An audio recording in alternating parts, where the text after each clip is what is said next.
Well, spooky season is officially over. We've entered November. It is behind us, and we're going to wrap this up. We're going to talk about it. And this is a shocking amount of books that I've got sitting next to me here, although they are deceptively short and quick reads, so it's actually not as much as it looks like when I slide these out here, but it's kind of a lot too.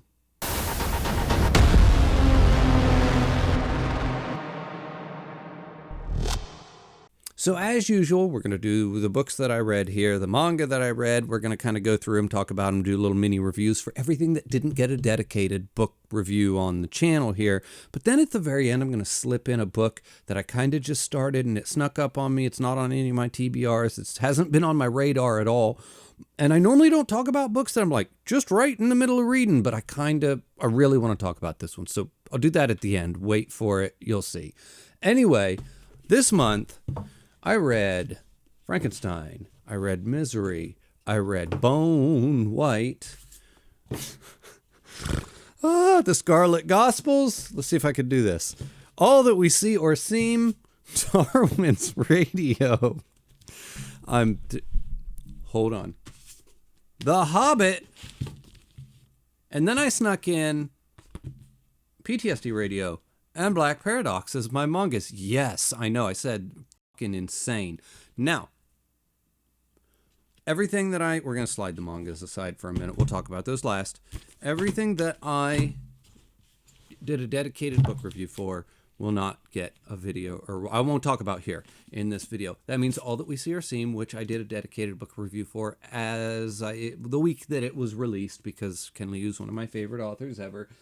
And then all of the books that I read for spooky season, I did a Halloween special where I did a mini review of every single one of them. If for some reason you have not watched that video, I will link it in the description below. I highly recommend it. I put a lot of effort into it. I think it's a great video. I don't know. Maybe that's just me being me, or me plugging my own stuff. I normally don't plug my own videos, but I'm so overwhelmingly proud of that video that I recommend you watch it. I would love it if you did. Anyway, whatever. So what we have left here is, the Patreon pick. I won't be talking about this either because this was the Patreon pick for the month of October, and I always give it a dedicated book review. It's not out yet, but it will be next week. So that really just leaves The Hobbit and the manga that I read. So let's talk about The Hobbit, because this wasn't even on my TBR video. This was nowhere on my radar, but because all of those are relatively short, like Frankenstein is shocking, which I didn't realize how short of a book Frankenstein was. You can read that literally in a couple of hours. It's really short. Anyway, and most of those are not as long as you would think. So I got done a few days early, and I had a couple of days left in the end of October, and I could have started my November reads early, and I thought, let's try and sneak something else in here, because I knew that I wanted to read The Fellowship of the Ring for November. So I grabbed The Hobbit, because I said I can read that in a couple days, no problem. So I had no intentions of reading this. I was going to go straight into The Lord of the Rings I was going to skip this. I honestly was. I had no intentions of reading it, but I skipped it the last time, and I figured, you know what, maybe I should read it, get that, backstory, even though we all already know the backstory. Just get the real version, the actual version, Tolkien's version. And first off, I'm glad I did, because I'm glad that now going into The Lord of the Rings, I can be like, look, I've read it all. I did it the right way, even though there is no right way to do anything as far as reading books is concerned. I keep saying that. Not the first time I've said that. Anyway, whatever. So what did I think about The Hobbit? I thought it was fine. It was good. It was a good book. I enjoyed it. It was not like I was doing backflips, jumping out of my seat, like, oh my God, this is the greatest thing I've ever read. Maybe it's because I already knew the story, like front to back. I grew up with the movie, adoring the little cartoon way back in the 80s. Oh my God, I loved that as a kid. Anyway, the only issue I had with it, like I said, good book, good story, everything about it's good. The only issue that I had with it was the fact that it feels like it's written for kids. And the narrator, the voice of the narrator, everything feels like we're telling a kid's story to kids. And that, I know, I get it. It is a kid's book. He did write it, I want to say, for his son, as his son was growing up. And that's what it was intended for. So it shouldn't be a negative that it feels like that. But for me, just coming from some certain other books, like say something like A Watership Down or something like The Last Unicorn, where they are kids' books, kind of written for kids, but they don't feel like they're written for kids. They kind of feel like they transcend that kid book feeling in some way, shape, or form. So you can feel like you could feed it to a kid or you could feed it to an adult and it would work on multiple different levels. And this does that too. But I don't know how to explain it. I could feel the fact that it was written for kids. It felt a little bit more kiddie. Now, I'm glad to say that I'm currently halfway through the Fellowship of the Ring, a little bit more than halfway through, and it does not have that feeling at all. It is a very different tone, a very different feeling. It still has that same feeling of being told to you by a narrator, but now that narrator's aged up, and the voice and the tone, everything about it shifted into a different maturity level. But the fact that I could feel that it was written for kids just was a little bit of a negative to me. Now, once again, I want to go back to, it's a good book. It's probably not going to win any awards for me personally, and I didn't grow up with it. So if you did and you have a different fondness or a different nostalgia level that is tied to this, I get it. But, like I said, good book, just probably not going to be topping any of my lists anytime soon, but we'll see where The Lord of the Rings lands next. And then moving on into my manga, let's talk about PTSD Radio first. It's the one that I prioritized for my spooky read just because, it's a creepy little manga. It's relatively short. It's only 3 of these little 2-in-1 volumes, and you can burn through it really fast. It's a lot of visual storytelling, not a lot of written storytelling, and it is really lives and dies by its mood and its atmosphere. Now, what I did think was interesting about this one is there's not really a plot. It's like a series of mini little stories, sometimes like 2 to 3 pages at a time, that are just telling you these little blips of these mini little vignettes of creepy things happening. There are some locations that we constantly go back to. There are some statues and I can't think of the word I'm looking for, but little like temples and stuff like that we are constantly going back to. There are characters that will come back up and repeat, but really, as far as the through line and the plot's concerned, not much of one. And I thought it was just interesting and unique and fun take on the horror genre. There's a lot of almost like build up and then it just ends on a panel of something creepy drawn, which almost felt like jump scares in book form, but they weren't really jump scares. But then the art in those particular panels, as though a jump scare doesn't work in a book form, but the art in those panels was so shockingly well done. I mean, really well done. Some of the artwork and the paneling in this manga is just super impressive. Super creepy, super gnarly, super just... I could see somebody reading this and just really getting under their skin simply due to the way that it's drawn and the way that he's presenting the art to you. Then it feels like, I don't know if he got bored with the concept towards the last book or he just wanted to add a new layer, but he starts to add these chapters in like he's kind of acting or pretending like writing the book was affecting him in his real life. So now he's going to be like, well, this is the book, but this is what happened to me in real life. And I didn't look into it. I didn't even look it up. It might have been happening to him in real life. I just assumed it was a shtick for the book. I don't know. Maybe I should have looked that up. Maybe weird shit really did happen to him. I thought it was just like this weird extra meta layer that he decided to throw into the book to kind of add to the creep factor. And he completely changes the art style for those sections, like not even close to what his art style would be for the normal sections. And that was where it fell flat for me. I didn't like those chapters. They weren't creepy. They weren't interesting. I didn't really enjoy that section. And that's a lot of the last volume. So a lot of the last volume, I was like, man, this is not quite as great as the first one. But the first shtick, which is those really short, quick little mini vignettes, 2-3 pages in, out, done, was starting to wear thin too after 3 volumes of the same kind of storytelling over and over and over again. So mixing it up was a good thing and a bad thing all at the same time.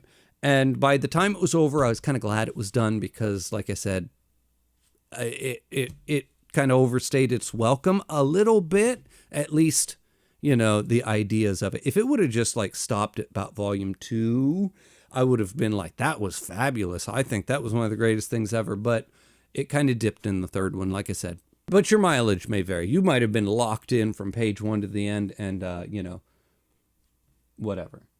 And Black Paradox, Junji Ito. My Junji Ito Halloween read. I have had a... Yeah, that way. I've had a Junji Ito read for Halloween for every year for the past couple of years. It started with Uzumaki, and this is what my 4th year run in now, and I just adore him. I adore his art. I adore his stories. This is not one of my favorites. It's probably down on the list. It's definitely better than Gyo, but it's below Tomi and below Uzumaki. It was good. It was some good ideas from in the beginning, and it lulls in the middle and it kind of meanders and it's not really sure where it's going, or I wasn't really sure where it's going, and then brings it back around in the end, and it ends pretty strong as well. So it starts strong and it ends strong, and it's really weird to say something's meandering in the middle when it's this little and this short, which is wild, but maybe it should have been a chapter or a short story in one of his short story collections instead of trying to be a book all by itself. I don't know. But as usual, with him, just visual is off the charts. The creep factor, he has a whole style. I just love his art and his art style and the way he does it and the way he puts it together. It's so good. It's so fun to look at. Everything about it I really, really like. But anyway, what is this book about? It's kind of about these 4 people that form like a suicide pact. They're all going to get together and they're all going to go kill themselves. And I feel like I've had to censor that word in like so many videos lately. I don't know why that keeps coming up, but it is. Here it is again. Anyway. And then it just grows and evolves. And then we realize that they have supernatural ties and they all feel like they have a creepy doppelganger. But do they actually have a doppelganger, or are they crazy?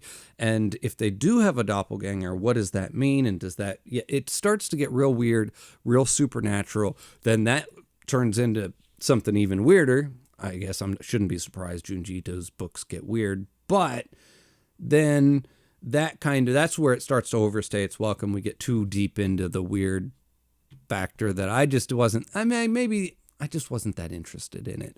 And then they bring it back around, bring it back home, and that's when they tie it up, and the ending is pretty strong. So take that as you will. And like I said, good book, just on the lower, probably bottom half of Junji's catalog, at least of what I've read. Now, all of that out of the way, I made the mistake of watching a video over on Preacher's channel, and he mentioned that Mark Z. Danielewski was coming out with a new book in October, and that book is called Tom's Crossing. And I had never heard of it. I didn't know the book existed. I knew nothing.